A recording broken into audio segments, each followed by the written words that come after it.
Welcome back to another episode of Featured right here on the Wireless. And today we've got a very special episode, as is the first one. Where I'm actually talking to someone who's not even based like in the country where I'm in. He's actually a couple of hours behind, too, to be more specific. Welcome to the Wireless, Nic Billington. How are you? And thank you for joining me today. I'm good. Thank you so much for having me. All right. I think a nice way to start things off is to take you back to, when you were younger. Was music always something you wanted to do, or were you maybe sort of forced into doing it by someone? No, it definitely wasn't forced. Yeah, it's been something that I've been passionate about since I can remember. My earliest memory, if I had to really think back, would be probably around 5 or 6 years old. Hmm. And my family used to have friends over, and they would always make me sing for them. So yeah, it's always sort of been in my blood. Something that I've always been passionate about. Okay. And you were born and raised here in South Africa, but you now live in London. So when did Yeah. you make that switch, and was there a particular reason for it? I just thought it was probably a good time in my life to sort of switch things up a little bit. Hmm. I've been in South Africa most of my life, and it was only until 2021 that I decided to make the move up to the UK. And yeah, as I said, it was just I just needed a bit of a change in my life, and I was at a point where musically I needed to progress a little bit more, Hmm. sort of get my sound heard by different audiences, Yeah. and yeah, just felt like a bit of a new challenge. So Yeah. decided to head up to London, and it is very challenging. I would imagine. The winters are probably not the easiest, I would think, right? Definitely, 100%. So we at a place now where it's starting to get a little bit warmer. Yeah. The summers are absolutely amazing, I won't lie. Yeah. But yeah, the winters, yeah, South Africa is definitely the place to be in winter. So I'm probably gonna start coming back during the winter in the UK just to get a bit of a break. No, I'm sure. I want to take you back to, I think it was 2013, which is 11 years ago, if my maths is correct. You released your Yeah. song called Love Bound. Would you say that that Yes. particular song was the song that's started to maybe propel you to a wider audience range, or when do you think that point in your career was? I think right back to the beginning, which so Love Band was the second single. The first one was Overload, and I think from the very start of making that particular record, my producer and I had our sights set on like a wider audience and not necessarily like a very local sound. Hmm. So in terms of pop music, we try to keep up with the trends, and at that time it was like dubstep coming out, so we included a bit of that, and a bit of electro and a bit of dance. So we had like a very broad range and genre of styles, music, and yeah, I think from the get-go we wanted to have like a bit more of a international sound just to help reach international audiences. No, most definitely. And then earlier on this year, you released your second album. I Yes. read somewhere that yes, that is the second album you've released, but it's technically your third one because you wrote a second one that you didn't actually release. Is that true? And what Yes. exactly happened to the mystery of the second one that's gone now? Oh dear. So it was just, I think, a combination of things. Hmm. What had happened is obviously released my first album, in 2013, Yeah. and it may look like I took this 10-year gap, but I was working in between then. I was Yeah. making new music, and I think I just reached a point, towards like the end of making the second record that it wasn't for me a step up. It was more like a side step, like doing similar music, a Okay. similar sound. I wanted to show that progression. And I think maybe I just needed to live a little bit more, experience a few more things write about different topics. Yeah. So that's what happened. I reached a point, I was like, you know what? If I release this, I'll be doing myself an injustice because I want to create something better than the last project. So I'm glad Mhm. I waited. Maybe not 10 years, that's a bit dramatic, but I'm glad I did wait and, decided to release this as my second And offering. and then you have, as you said, you've released numerous singles throughout your career. Is is the excitement still there when you release new songs these days? It's definitely still there. It's also, it can make you quite anxious. Yeah.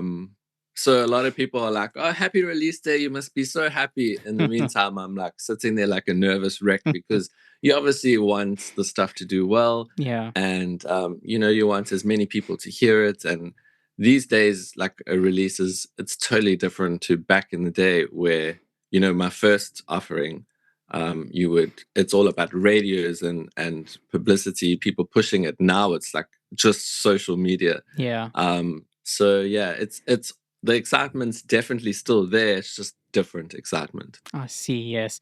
And then something else that I also read up about you was that your unique covers of pop music videos, that's you will release those on YouTube, and that is what also started to garner you a wider following worldwide.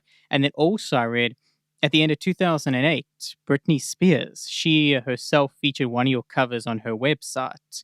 Can you Yeah, remember that moment and just talk to us about that particular time? you've really done your homework, hey? No, I was um, hoping it was her, right? So I think it no, no, no, is. it's definitely right. Um, just to basically follow up to the previous question about the sound that we created. Okay. It was because of this reason, being featured on Britney Spears' website and then having that international, following. That's Yeah. why we decided to go that route with the more international sound. But yes, Okay. it's definitely true. So I started in my bedroom, didn't think much of it. I just wanted to put myself out there and hope for the best. Yeah. So I would record like other people's songs, Okay. make little music videos. They were very low budget, very.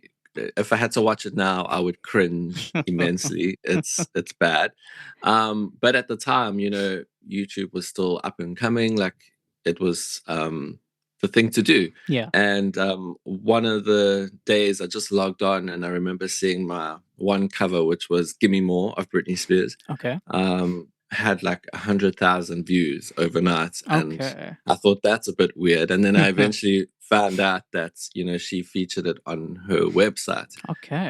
So that's obviously where all the views came from, Yeah. and I'm extremely grateful for that whole opportunity because it really did lead to so many other things for me. Like I got discovered by an A&R scout. I Okay. eventually signed to an independent record company, and then we started making the first album. So a lot happened in a very short space of time, and that's just because I started putting myself out there. Yeah. And then as I said earlier on, you now live in the UK, and we did touch on the weather a little bit and how vastly different the two places are. What would you say are some of the other like big differences when you compare the two countries? I think the people in the UK are a lot more liberal, Okay. and a bit more outgoing and sort of understanding. Like you can dress however you want, especially in London. I don't know about the whole of the UK. I can't make such a broad statement, but London, I remember when I first arrived here, like people would wear whatever, and I would look at them and be like, can you even walk around in clothes like that? And I just think that people are a lot more free and liberal and express themselves how they want to. Yeah. And it was really refreshing for me coming from Durban, Hmm. like a smaller town where you could never just walk out the house. You have to look a certain way and speak and act a certain way. Yeah. So it's been really refreshing, and I think it's really helped me as well, just to expand my mind and try different things, experiment with different sounds. So it's influence. And then one of your more recent songs that you have released off your new album, it's called Yeah. Slasher, and I think I Yes. think it's I think it's a brilliant song. And I'm not sure if the intention behind this was, but it just based on, like the sound that you get from it. And then also, of course, the cover art. It creates like a very, I'm trying to say like maybe like a scary movie sort of vibe. Was that like the intention behind it and behind the new album as well? Definitely. Not I wouldn't say necessarily the entire album, Okay. There's some light-hearted songs on there as well. I think with this particular single, the concept speaks about meeting up with strangers from dating apps, and it's become the new norm. Like everybody's doing it. It's to me it's a little bit strange Mm-hmm. because we grew up with your parents saying, don't, talk to strangers Yeah. and things like that. But now it's like you just meet somebody, you go out, and there's a lot of risks involved in that. So Yeah. I wanted there to be like an element of, mystery, but also like a bit scary. So we decided to, go the whole route of doing like a live cam, almost like Blair Witch Project style. Okay. And yeah, I just wanted to incorporate a bit of a darker element to that song in particular. Okay. And then there's this little game I like to play, and I must preface this. I'm gonna put you a little bit on the spot here. Oh, fantastic. Okay, Yay. so it's not too early to be put on the spot. No, no, not at all. It's all So good. what I've done is I've gathered 5 of your songs that you have released. These can be some of your first songs you've released. They can even be some of your songs off your new album. So I've gathered Okay. 5 of them, right? And what I Yeah. simply want you to do is rank them on a scale of 1 to 5 for your favorite.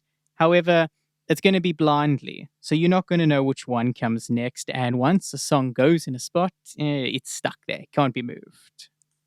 Oh dear. Okay. So wait, does each song have to have an individual number?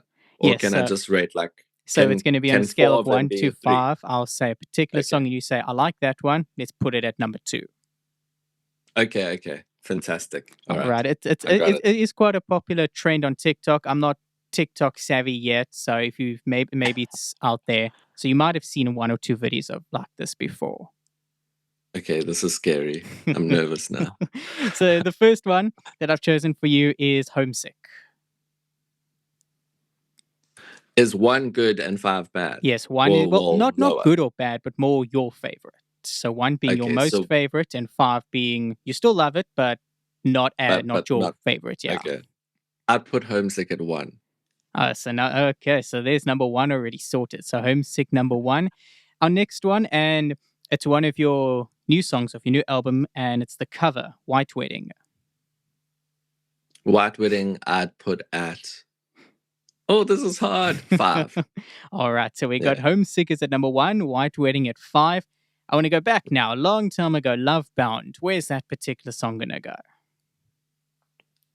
I would put that at 3. All right, so Love Bound at 3. So we got 2 and 4 that is still open. Our next one, where's Living to Die going to go? Number 2 or number 4? This is so difficult. It's so difficult because they all have different meanings and reasons why I like them. Yeah. I'd put it at 4, All right, so Living I to think. Die goes at number 4. And that, of course, mean the last one goes to number 2. And that particular one is Overload. Definitely. So I mean, it Overload, was the first single from the first album. yeah. So you're happy with your list? Yeah, that's a good ranking. Okay.